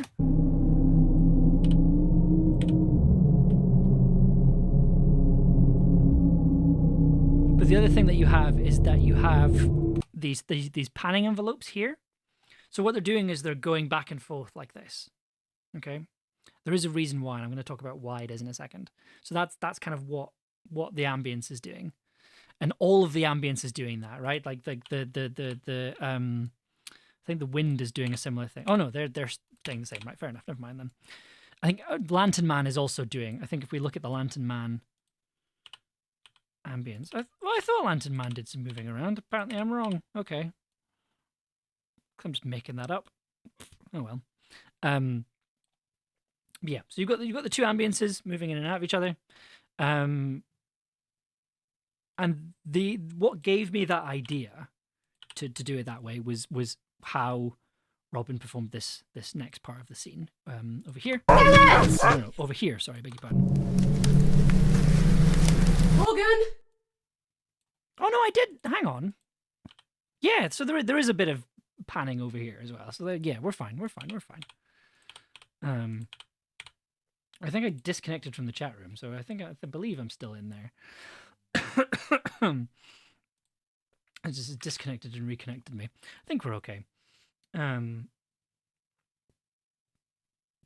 almost lied on the internet. Yeah, I know. Can you imagine? So the way this worked. So initially we recorded this the same that we recorded everything else. We recorded the whole scene. And I think we'd done it to the point where jail for Amber. Damn it, if only I'd known that this is what was going to bring me down. So we recorded this bit and we were happy with it. But the way Robin was performing it, I kind of thought, right, well, I said to Robin, can we do that one more time? But can I try something? Because the microphone we're using, it can record in stereo. In fact, it's a stereo microphone, but it can do fun things with polar patterns and stuff after you've recorded. But it is primarily a stereo microphone. And I kind of said, right, I'm going to put the microphone in a slightly different place. Can you do the scene, but basically move around the space a lot more than you have been? Because I'm going to record this in stereo. Is this where you transitioned into a stereo section? Yes, this is the stereo section. Did I do anything to this at this point? I don't think I did. No, I just kind of left it as is. There's some noise cancelling and stuff, but other than that, did we get a video of this? I feel like, because Ross got quite a few videos. Let me have a quick look. I'll tell you what, I'll play it and then I'll just play the scene, just Robin's audio, and then we can talk. I'll see if I've got the video. Morgan! Die! Gallet! Where are you? Morgan! Gallet! Gallet, here, boy! Here, boy! Die! Don't do this to me. Fuck, where are you? Where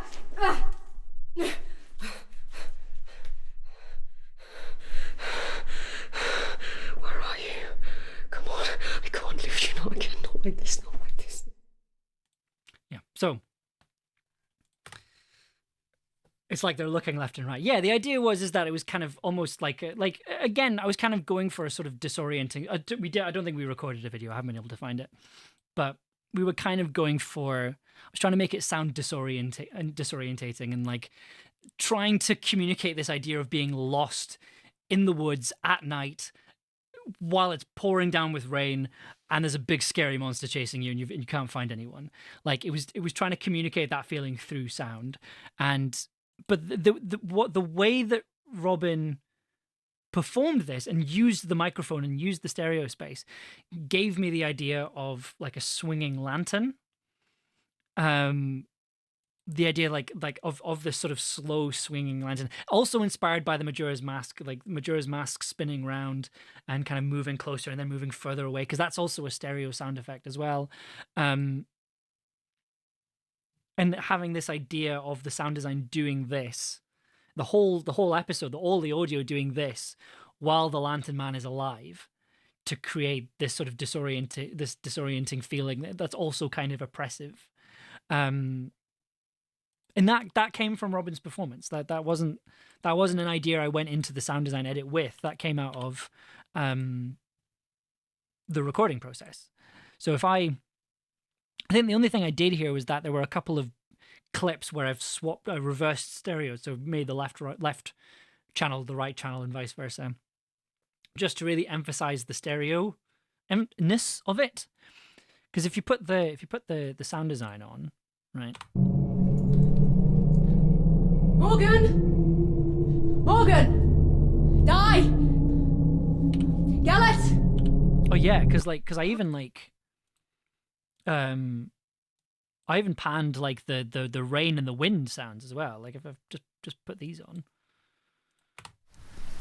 they're also going from left to right. Morgan! Die! Gallet! You stick the ambient. Get hard! Morgan! Gallet! Gallet, here boy! Here boy! Die! Fuck, where are you? So yeah, like everything is moving in this scene. Like everything is moving. Even the passive sound design is moving around. So you get this feeling of everything being in flux and everything moving around. Morgan! It's your emotional support low frequency rumble. It has returned. Morgan! Morgan! Die! Gallet! Get hard! Morgan! Also, just the fact that like the vocals get quieter and louder as well, it adds more of it. It gives more space, and there's more of a feeling of movement, and again, it's just this feeling that like everything in the audio field is kind of wibbling around and moving in ways it's not supposed to. Gallet! Gallet, here boy! Here boy! Die! Fuck, where are you?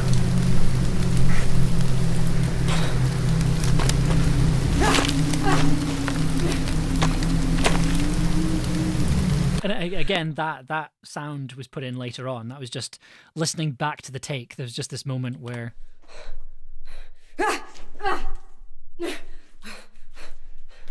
and again, because we were I basically just told Robin like just take your time with it, add extra bits in, and then just added this. It kind of the timing of it lined up perfectly, which is fantastic.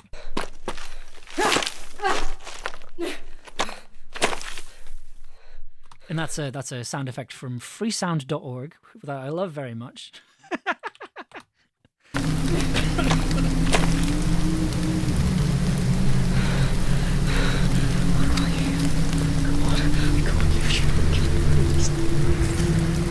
And we get the monster.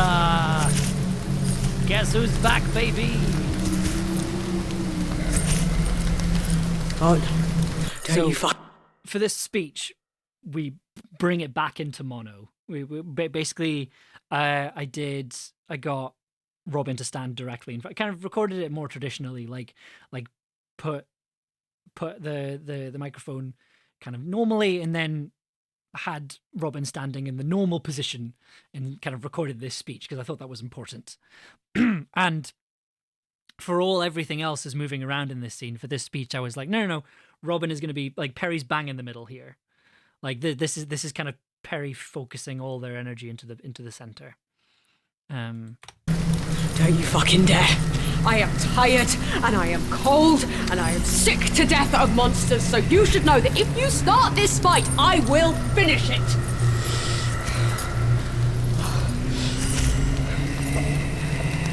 What is it? They got there. The torch, right? Well, sorry, buddy, but I'm not giving this thing up. So your choice is to either get over it and fuck off, or get closer and see what happens. Yeah, so this is where we bring in the other piece of music that I talked about earlier on in the stream. Because there's so much other noise going on, like, it just has to move the scene forward a little bit, right? It doesn't have to be dramatic because it's already dramatic as is. It's just there to kind of move things, just to keep things moving forward just a little bit more, and just to kind of heighten things just a tiny little bit. So Is to either get over it purely and decorative music. is to either get over it and fuck off, or get closer and see what happens. Because this is all still moving around, all this stuff down here. Is to either get over it and fuck off, or get closer and see what happens.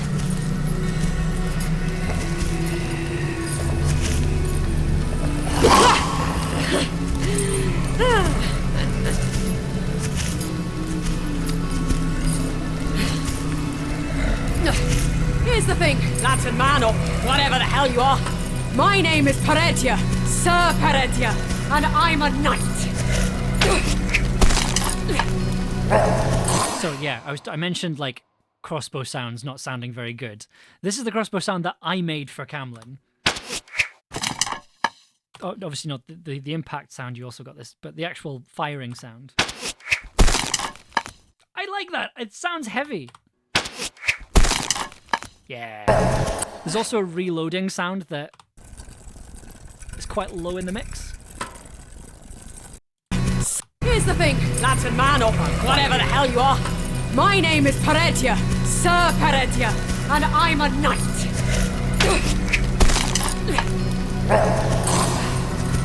I'm not scared of you. I'm not scared of anything.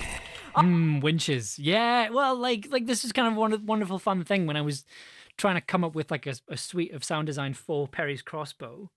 It was watching a video and seeing like they put the arrow in and they have to wind it back. Like, oh, delicious sound design. Scared of anything. I'm the strong one. I'm the smart one. I'm the one who's always in charge. It's my job to protect I them. don't have anything to say about this scene. I just love it very, very much. I think it just hits really hard. I'm the smart one. I'm the one who's always in charge. It's my job to protect them, and I am never going to fail in that duty, so you might as well give up now.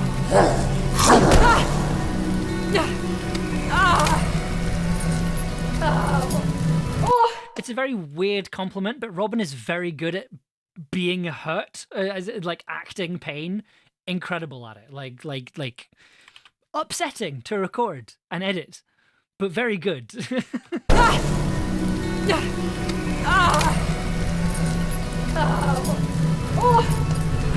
Or maybe you kill me. The thing is, right, like if you want to sell a really heavy hit, like it's got to come from the actor first, and Robin absolutely 100% does that. It's just everything afterwards. Like you feel that hit, and you feel how much it hurt afterwards. Or maybe And you just hear how tired Maybe Perry is. This is it, and I finally get to fucking rest. Because I left my story behind. Because I keep ignoring the stinging in my head. Because maybe Morgan's right. Maybe we are possessed or infested or infected with whatever it is that brought you into this world. But if that's true, then I'm taking you down with me. I also need to say, for that last line, I think when we were recording, I did say to Robin, like, Robin, for that last line, go right up to the microphone. Like, go, like, really up close. And, oh boy, did they do that. That's just, oh. To this world. But if that's true, Ooh, hello. then I'm taking you down with me. And then I had to turn it down again because that was too loud.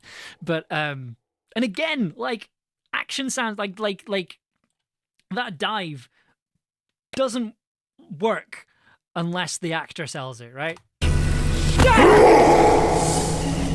And Robin absolutely sells that. And it's just this sound effect here. Just a body fall sound effect. I think in the script, what's supposed to happen here is they're supposed to roll down a hill and they're supposed to fight each other. And then that's kind of, you just sort of hear them rolling down the hill fighting. But the way it was recorded didn't quite suit that. Like we didn't have the effort sounds, and I couldn't kind of, pilfer them from somewhere else. So I sort of went, let's go abstract, I guess. So went into the sound design and just decided to go abstract and then have this lantern shattering. And then once the lantern shatters, the sound design goes back to normal. Like it stops moving around, it stops swinging, it stops moving around. Everything's back to where it should be at that point. It stops moving. And I think subconsciously, like you pick up on that, right? Like I think that it does, like the scariness stops, which is kind of what we were wanting. Like because it's clearly marking where the set piece ends, which I thought was kind of important, especially since it's such an intense, scary scene as well. Gel, where are you? Gellert! Oh, thank God you're all right. You're okay, aren't you? Don't do that to me again. Okay, boy. Okay, and I think this is a good example of giving your actors props is a good idea. So if you listen to the vocal performance. Oh, thank God you're all right. You're okay, aren't you? Don't do that to me again. So that little okay, line boy. there. Don't do that to me again. So we had face moving in close. Well, it's not necessarily face moving in close. Let's see if I can find the picture. Do I have one? Yes, I do. Yes. So this is Ankarad doing this scene with our prop Gellert, who is Hobbs the Lion. This is Hobbs the Lion. This is our Gellert. Very expensive actor. Big old team of lawyers. But I've had Hobbs since I was a baby, and basically first day of recording, I said to the actors, right, if you're ever interacting with Gellert, this is your Gellert. And I remember speaking to Ella, and I'm like, either they're gonna really love this, or they're gonna think it's the weirdest thing in the world. But luckily, everyone took to Hobbs really well, which is lovely. Everyone took to Hobbs really well, including Ross for for when we weren't acting with Gellert. It became a comfort for Ross as well, which was delightful. Do I have? There's another one I'm specifically looking for. There's a specific photo I'm looking for. Oh, it's gone forever, I think. Was it? Is it this one?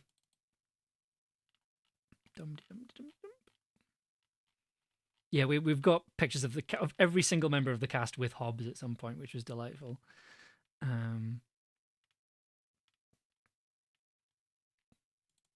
Yeah, there was one day where I came back into the studio and they'd done this.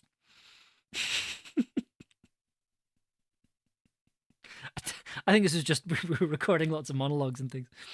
So if you lift Hobbs every day since a baby, does that mean you get strong? No.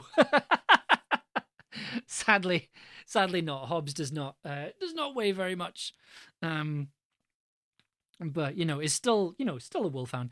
The mane's slightly less scraggly, and also only has whiskers on one side of his face because I pulled them all out when I was a baby.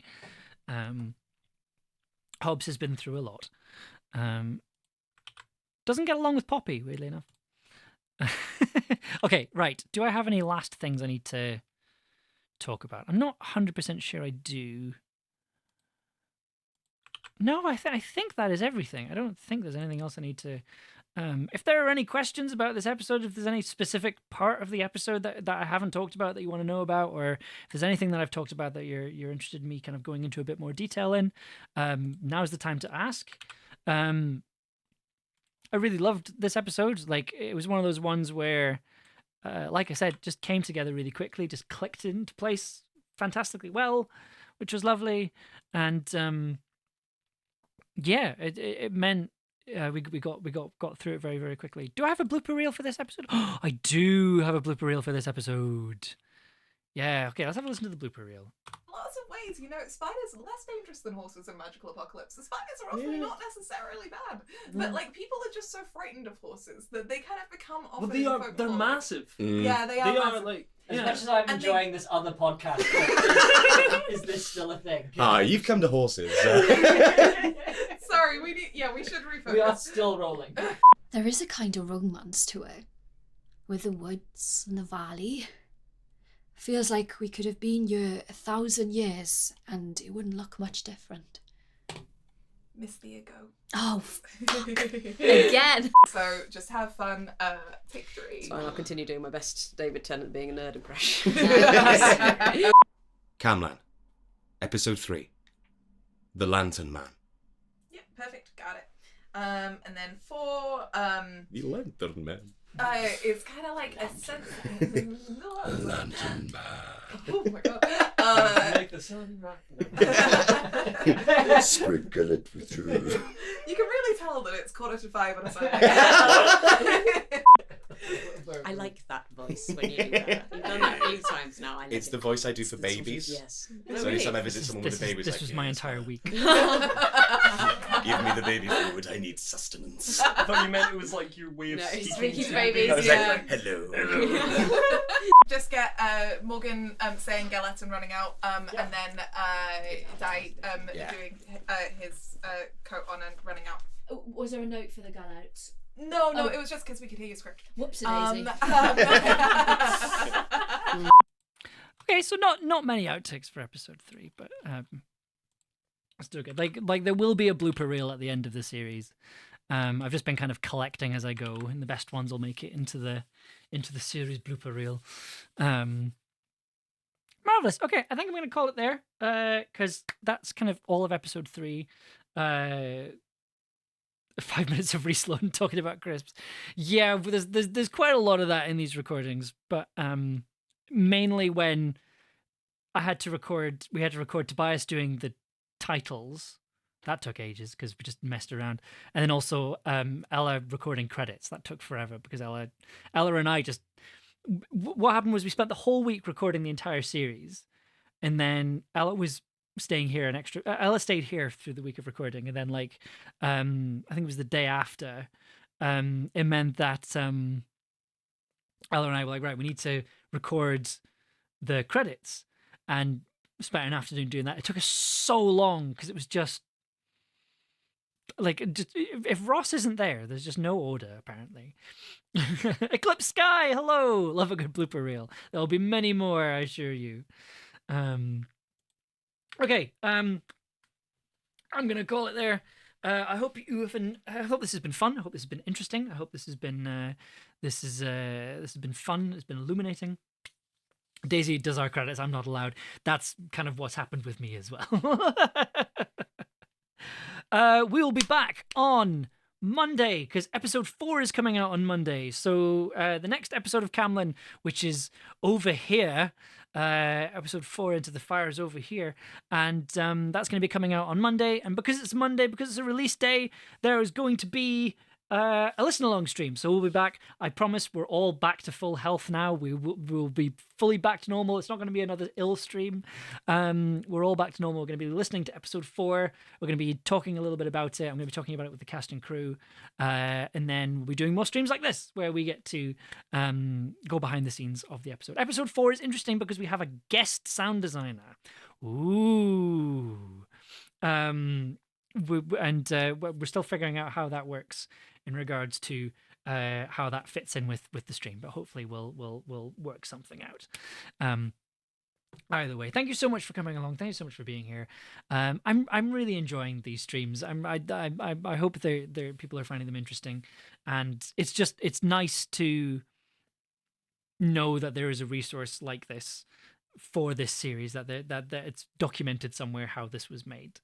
That just makes me really happy, and knowing that the thought that it might be useful to someone making their own audio drama is very rewarding to me. But in the meantime, I hope you enjoy the rest of your week. I hope you have a fantastic Wednesday. I hope you have a fantastic Thursday and Friday, Saturday and Sunday. And we will be back on Monday with the listen along for Camlann episode 4.